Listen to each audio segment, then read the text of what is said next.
Corona सारख्या जीवघेण्या आजाराचा भारतात मोठ्या प्रमाणावर फैलाव होत असताना केंद्र सरकार व राज्य सरकार यांनी जनतेला केलेल्या आव्हानाला बुलढाणा जिल्ह्यात मोठ्या प्रमाणावर प्रतिसाद दिसून आला। कोरोना या आजाराने जगात थैमान घातले असून हा आजार भारत देशात मोठ्या प्रमाणावर फैलत आहे। या आजाराचे रुग्ण दिवसेंदिवस वाढत चालले असून देशात सध्या भीतीचे वातावरण निर्माण झाले आहे।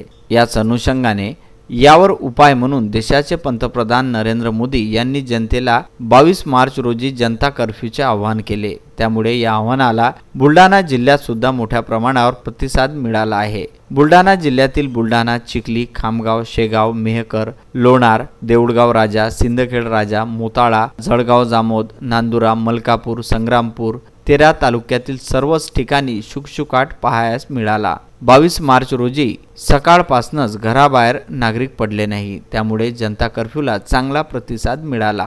खामगाव शहरातील सर्व नागरिकांना पोलीस प्रशासनाकडून आवाहन करण्यात येते की माननीय जिल्हाधिकारी बुलढाणा यांनी जमावबंदीचे आदेश दिलेले आहेत।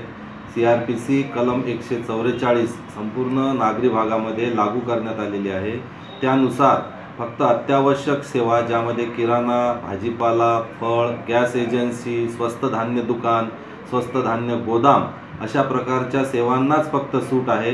तरी नागरिकांना विनंती आहे की कृपया घराच्या बाहेर पडू नका।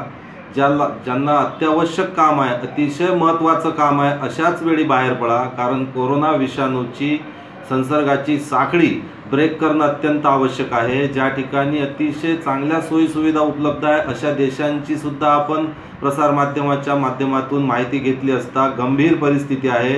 राज्य सरकार, केंद्र सरकार आपल्या पाठीशी आहे। त्यांनी वारंवार सूचना दिलेल्या आहेत, त्या सूचनांचं पालन करा, स्वतःचा जीव वाचवा आणि देशाची संपत्ती म्हणून स्वतः सजग राहा, सतर्क राहा ही विनंती आहे।